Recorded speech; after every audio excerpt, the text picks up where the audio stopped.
আসসালামু আলাইকুম। প্রত্যেকটা বড় দর্শন বা বিশ্বাসের কেন্দ্রে এমন কিছু বাক্য থাকে যা পুরো কাঠামোটায় দাঁড় করিয়ে রাখে।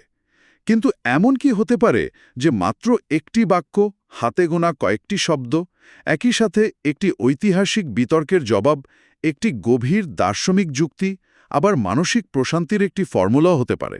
প্রশ্নটা চমৎকার, আর এর উত্তর হল হ্যাঁ, পারে।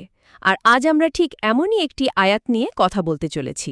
আমাদের হাতে এই আয়াতের একটি বিশদ ব্যাখ্যা রয়েছে, আর আমাদের আজকের মিশন হল এটা খুঁজে বের করা যে কিভাবে একটি সহজ ঘোষণা এতগুলো স্তরে কাজ করতে পারে।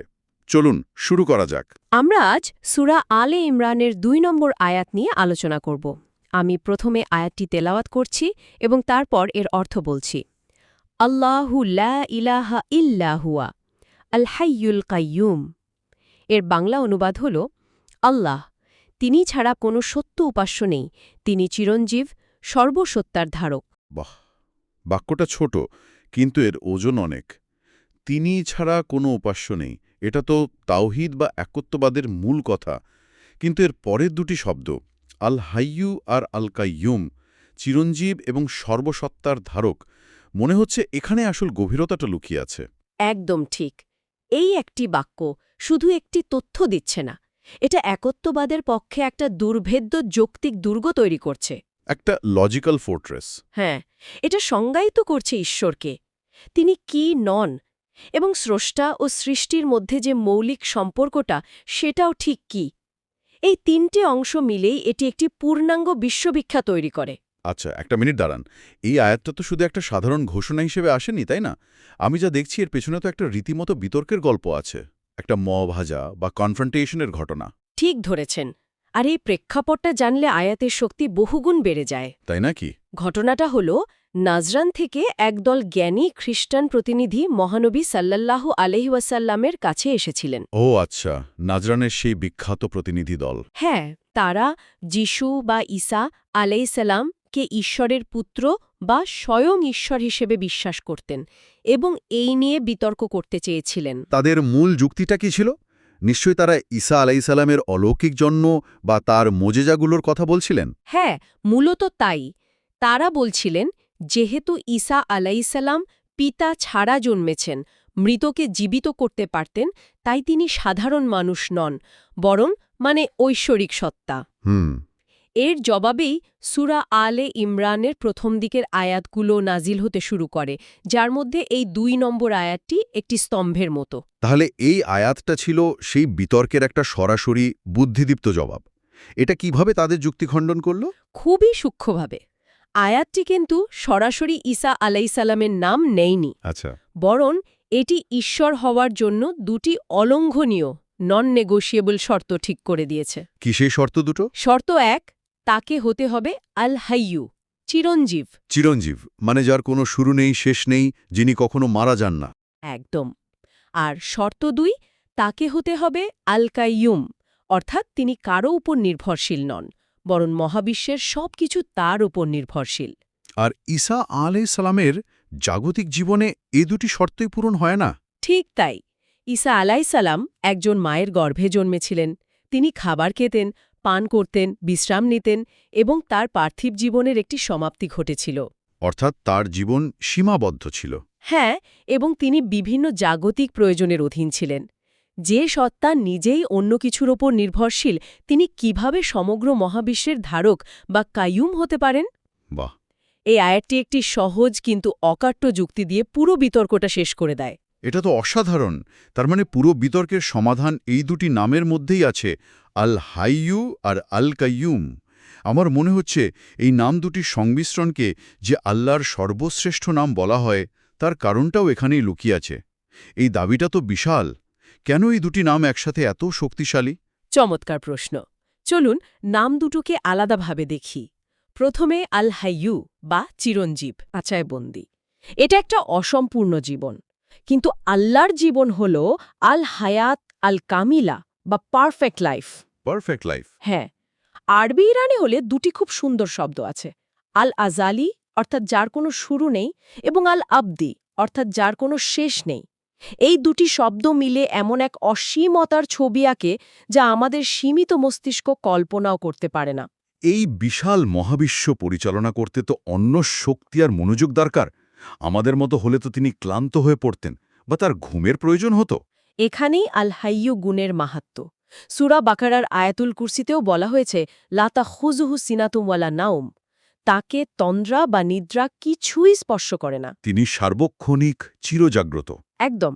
আর দ্বিতীয় নামটি আল কাইয়ুম, এই ধারণাটা তো আরও বিশাল মনে হচ্ছে, কারণ এটা শুধু তার নিজের অস্তিত্বের কথা বলছে না, বরং মহাবিশ্বের বাকি সব কিছুর অস্তিত্বের কথাও বলছে। আপনি একেবারে মূলে পৌঁছে গেছেন। কাইয়ুম শব্দটি এসেছে আরবি কমা থেকে, যার অর্থ দাঁড়ানো বা প্রতিষ্ঠিত থাকা। এর দুটি অর্থ আছে। কি কি? এক, যিনি নিজে থেকেই বিদ্যমান বা সেলফ সাবসিস্টিং, আর দুই, যিনি অন্য সবকিছুকে টিকিয়ে রেখেছেন বা সাস্টেইনার অফ অল। তার মানে এটা এমন নয় যে আল্লাহ মহাবিশ্ব সৃষ্টি করে ছেড়ে দিয়েছেন আর সেটা নিজের নিয়মে চলছে। না, একদমই না। বরং আল কাইয়ুম গুণটির অর্থ হল তিনি সক্রিয়ভাবে প্রতি মুহূর্তে সবকিছুকে ধরে রেখেছেন। একদম। ভাবুন তো, এই যে পৃথিবী, সূর্য, কোটি কোটি গ্যালাক্সি অবিশ্বাস্য গতিতে ঘুরছে, কিন্তু নিজেদের মধ্যে সংঘর্ষে লিপ্ত হচ্ছে না। ঠিক। বা আমরা যে প্রতি মুহূর্তে নিঃশ্বাস নিচ্ছি, আমাদের হৃৎপিণ্ড স্পন্দিত হচ্ছে, এই সব কিছুই টিকে আছে কারণ আল্লাহ এদেরকে তার শক্তিতে ধরে রেখেছেন। এটা তো একটা মহাবিশ্বের সবচেয়ে জটিল সফটওয়্যার প্রোগ্রামের মতো। হ্যাঁ, আর আল্লাহ প্রতি ন্যানোসেকেন্ডে সেই কোডটা সচল রাখছেন। যদি তিনি এক মুহূর্তের জন্য তার এই কাইয়ুম গুণটি সরিয়ে নিতেন, তাহলে পুরো সিস্টেমটা শুধু বন্ধ হতো না, সঙ্গে সঙ্গে কোল্যাপস করত। সবকিছু, গ্রহ, নক্ষত্র, আমাদের অস্তিত্ব যেন এক লহমায় বিলীন হয়ে যেত। এটা ভাবতেই তো শরীর শিউরে ওঠে। এই অনুভূতিটাই আমাদের সৃষ্টিকর্তার উপর নির্ভরশীলতার গভীরতা বোঝায়। আমরা প্রতিটা নিঃশ্বাসে তাঁর মুখাপেক্ষী। ঠিক আছে, এই মহাজাগতিক আর দার্শনিক আলোচনাগুলো মাথা ঘুরিয়ে দেওয়ার মতো, কিন্তু একজন সাধারণ মানুষ যে তার দৈনন্দিন জীবনের চাপ, উদ্বেগ আর অনিশ্চয়তা নিয়ে বেঁচে আছে, তার জন্য এই দুটি নামের প্রাসঙ্গিকতা কি? এই জ্ঞান তাকে কিভাবে সাহায্য করতে পারে? এর প্রায়োগিক দিকটা সম্ভবত এর দার্শনিক দিকের চেয়েও বেশি শক্তিশালী। আমরা যদি আমাদের হাতে থাকা তথ্যগুলো দেখি, সেখানে প্রায় 7টি বাস্তব প্রয়োগের কথা বলা আছে। সেগুলোকে আমরা 3 ভাগে ভাগ করতে পারি। আচ্ছা। প্রথমটা হল ব্যক্তিগত সংকট মোকাবিলার শক্তি বা পার্সোনাল রেজিলিয়েন্স। কিভাবে? রাসূল সাল্লাল্লাহু আলাইহি ওয়াসাল্লাম শিখিয়েছেন, যখন কেউ চরম বিপদ, হতাশা বা ডিপ্রেশনে পড়ে, তখন যেন এই দুটি নাম ধরে দোয়া করে, ইয়া হাইয়ু ইয়া কাইয়ুম বিরাহমাতিকা আস্তাগিস, অর্থাৎ হে চিরঞ্জীব, হে ধারক, আপনার রহমতের উসিলায় আমি সাহায্য চাই। ভেবে দেখুন, যখন আপনি এটা বলছেন, আপনি কার কাছে সাহায্য চাইছেন? এমন এক সত্তার কাছে যিনি কখনো অনুপস্থিত থাকেন না, মানে আল হাইয়ু, এবং যিনি ভেঙে পড়া সবকিছুকে আবার দাঁড় করিয়ে দেওয়ার ক্ষমতা রাখেন, মানে আল কাইয়ুম। এই বিশ্বাসটাই তো অর্ধেক শক্তি জুগিয়ে দেয়। অবশ্যই। এটা আসলে আমাদের নির্ভরতার কেন্দ্রকে পরিবর্তন করে দেয়।